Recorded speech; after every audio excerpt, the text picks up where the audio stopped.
Hi there, I'm Audrey Adams for VCAT, Vallejo Community Access Television, Channel 27. We're bringing you up to speed on the COVID-19 pandemic. My guest now is California Senator Bill Dodd. He's Senate District 3. And we're going to talk about COVID-19 guidelines here in California and a host of other things. Welcome, Senator. Thank you very much for having me, Audrey. Really appreciate you joining me. So this is a, well, to put it lightly, highly unusual time in the history of this nation and certainly for Californians statewide. Let's talk first about the COVID-19 guidelines that are in place. Well, you know, I think that our Governor Newsom, really did an outstanding job getting on that early. I know a lot of us, including me, was very, very concerned about the economy and what was going to happen. But, you know, once you heard the science behind the COVID-19 virus, you quickly came into agreement that it was the right thing to do. And the sheltering in place, it really has worked, and it's worked very, very well. We are flattening that curve, but we are noticing right now, in fact, 2 weeks ago, we had an A grade. For the last 2 weeks, we had an A grade in terms of social distancing. They could Google and Apple and the tech giants can tell, I guess, where we are compared to where we've been, and they can do something logarithmically that suggests that people are staying in place. But this last week and weekend, we graded C. And so, and perhaps now this morning, the numbers are showing a little bit higher, particularly in Southern California, but maybe even higher up here in Northern California as well. So we just got to stay the course. Another couple of weeks where everybody just does everything they can to shelter in place. That means your kids, older kids too, because I'll tell you, this virus does not discriminate just against seniors. We've had younger people that have died in our state and have died across the country, across the world. We're all in this together, and the only way we're going to get through it is to see through this shelter in place. Yeah, I think it's interesting. I think that as you and the reason I really wanted to speak with you is because as a community, there's a worldwide community, there's a statewide community, and then of course there's your local community. And oftentimes, if you don't know what's going on in your own community, you also don't know what's going on, right? So you start to feel a little more relaxed. It's like, well, maybe I can go out. I personally have not been out of the house, so I can't tell you what the city streets look like. I can't tell you what the freeways look like. I haven't been in a grocery store. I haven't been anywhere. When I say nowhere, I've stepped outside in the backyard for a few moments, and even then I was like, well, I wonder if there are droplets circulating in the air. Who knows? Get that mask on. I know, sitting out there. I was also, quite honestly, Senator, trying to have a little glass of wine for a little moment. You've got to be able to let down and relax a little bit. I'll tell you. Right. Yeah, it's hard. But, it still is very important that people remember that this pandemic is still very much with us and that we still have to take cautions, not just for ourselves and our family members, but for the greater community. That's absolutely correct. When you think about it, the health community is putting themselves on the line at our hospitals, Sutter, Vallejo, Kaiser, just all the different healthcare offices and everything. They come in every single day, and if we don't do our job like they're doing their job with as much vigor, we could be the ones that end up blowing it and create that curve to be higher and longer than it really needs to be. And so, like I said, I don't really want to project out any more than 2 weeks. We can do this. We can do 2 more weeks. And I will tell you that probably Wednesday or Thursday of that second week, we will have more data, more tests, and we'll probably be able to, have a little bit better idea of what's going to happen the following 2 weeks. Well, I know that, at the state level, I mean, when you look at the amount of activity in place and the amount of fail-safes that are being put in place for people across the United States, that everyone has to play their part.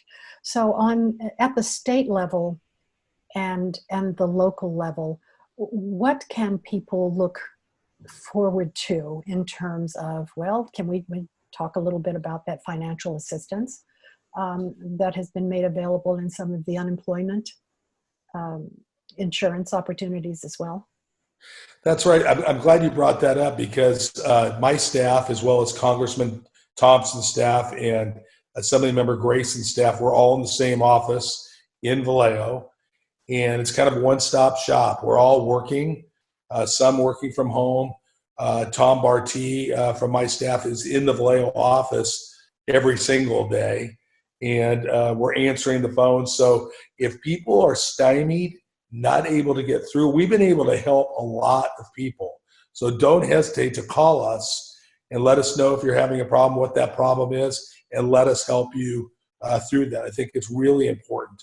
When you start getting into the SBA loans and the guarantees and those type of things with your bank, we may have to loop in Congressman Thompson's office, because obviously that's a federal program. But our people are getting very good at it, because they're listening to Congressman Thompson's staff explain what's going on. So we really want to be a resource during this time for everybody in our local area. And speaking of local areas and the issues that people are having, you know, they've lost their jobs, their businesses are in trouble. People are wondering if, you know, how they're going to come out of this. Not probably so much if, but more how, if we stay the course.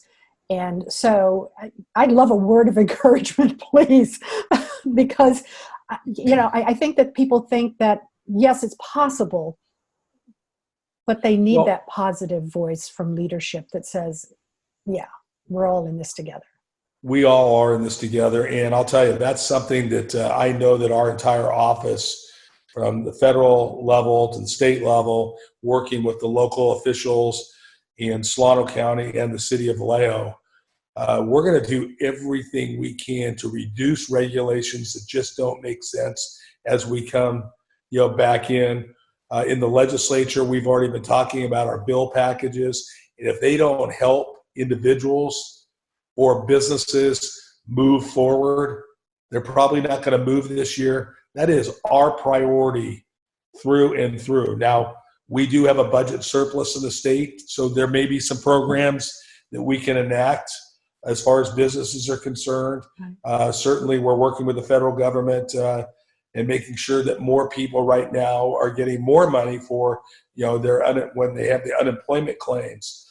But more, you know, I think it's important that, you know, businesses made it after 9/11. I'm just kind of reiterating things that have happened in my political life. 9/11 and the economic crisis, people can maybe, you know, relate to those. And, you know, businesses, I was a small business owner in Vallejo for 25 years, and they have staying power that is really beyond a belief in many cases, because the individual, whoever owns that, and their company employees really tend to shine when these things transpire. So we will come together. We will build upon each other. And the other thing that we need to do is we need to get, when it's all over, and we'll be promoting this, to support local business. Maybe stay off the internet. I'm not going to buy on Amazon Prime. I'm going to go to our local businesses and buy to the best extent possible. And this is what we got to motivate all the citizens in our local area to do on a daily basis. So we're all in this together. We can do this. I'm not suggesting it's going to be easy, but we need to be creative and think outside the box in new ways of getting the old job done. Well, you know, from your lips to God's ears. That's all I can say. We're all hoping and praying. There is going to be probably a new normal. I think one of the most interesting things for me has been to discover what my essentials are and what my non-essentials are, right? And I'm sure that even you're realizing that in your own Oh, home. absolutely. Yeah, yeah. When things like this happen, it causes you to think a little bit and maybe thank God for the things that we have that we didn't really even realize that we had, like family members and friends that are checking up on you. And I think that's another thing I'd like to stress is if you know, as we're in this quarantine, if you will, I think it's really important to reach out to old friends that you haven't heard from in a long time. When I say old, they don't have to be older people, but although that is a segment of our population that is often forgotten, particularly during these things. So reach out to people that you think may not have that many people calling them, or maybe lonely during this time or depressed. This is something as human beings that we can do for each other, and it doesn't cost us anything, just a little bit of our time that otherwise we may be watching TV or worrying about something else. We can focus our attention on people that really need our help. Good advice. Very good advice. The other thing that I want to talk to you about is the invitation that Californians received to respond to the census. Yes. Can you just start us from point A, if you would, to the end process and how that works? So people receive this invitation in the mail. What's the next step? Well, the next step, we know that this is the census is every 10 years. And what's really important about this census is it's about $2,000 per year per individual in a home. And this is federal money that goes back to the states. We often hear about we pay more taxes to the federal government than they give us back. A lot of that is because we don't really have accurate counts. We have hard to count populations in the state of California, whether you're documented or undocumented immigrants, whether you're communities of color. For some reason, over time, those have been the groups that have not responded to the census. Mm-hmm. So by responding to that census, going online, it's all confidential. Even if you're undocumented, it's all confidential. They're not using that. It's against the law to do anything for ICE or any detainers or law enforcement or otherwise. Answer those questions. That money really adds up, and that's for federal highway money. That's for money for health and human services, for hospitals, for any number of things, for infrastructure in all our lives throughout the state of California. So it's critically important.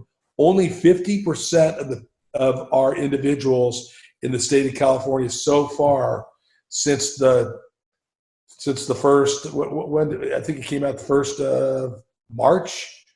Right. Yes, I think so. So I think they received between the 20th and the 22nd, somewhere like that. Yeah. Well, anyway, in that time, like since they come out, only 50% of the people have been counted. So I really would encourage everybody, get online, get it done. It's really, I did it myself. And I'm not the sharpest knife in the drawer with technology, but because of this pandemic, I am learning. Yeah, we're both on Zoom. I am getting better all the time. I don't have staff here to help me with this Zoom, and I've got my home office all set up. So that's something that's really, really straightforward, and I would really encourage all your viewers to get that done as soon as possible. Okay, so the bottom line is that it means money in the pocket, to the state. From the federal government, and that's why it's important to be counted. But there's still that bit of fear there. I mean, I know. You spoke to it earlier, but people are nervous. Right now you say it can't be used, ICE can't use it, but things lately have had a way of changing. But so sometimes the hesitancy on the part of some people to fill out that form is probably real. So I hope that they hear you. And well, let me bring up another thing. With this COVID-19 outbreak, it really is another barrier to the federal government doing something that people are concerned about, using this information in a wrong way, because the federal government is so busy with this COVID. They've stopped all the immigration issues and everything to put all hands on deck for Homeland Security on this pandemic COVID-19 situation. So again, I hope folks will get it done. If they've got any problems, again, call our office. We can walk you through it and help you for as long as you need. We'll stay on the phone with you while you get it done. Well, and the website that they can go to. There is information at the California Census 2020 that has COVID-19 updates and what have you. And it tells you how to fill out your form, and yes, et cetera, et cetera, et cetera. All of that and a bag of chips. It's all there for you. No extra, no charge. No charge, right? You just got to get on the internet and fill out the form. So, if you can go online to file for unemployment or for the grants or the the financial assistance that you might need if you're a small business, you should also help the state and be counted. I know, Senator Dodd, that you have been a public servant for a long time. You grew up in California, Napa, right? Yes. Napa, yeah. And so you've been a long time public servant, and I know that everyone here appreciates the work that you've done and the work that you are going to do. I want to thank you so very much for taking some time out of your very busy day today to join me with this information. Well, thank you very much for doing this, and it's just an honor and a privilege to be able to serve you and all your viewers, and please use us. We're a good resource. My people work really hard every single day. They make me look good, so I really appreciate them, particularly at this time too. Thank you. And as you heard him, he said, use us. Thanks so much. Check out that website. We'll have all the information on vcat.org. Thanks so much again for joining me, Senator Dodd.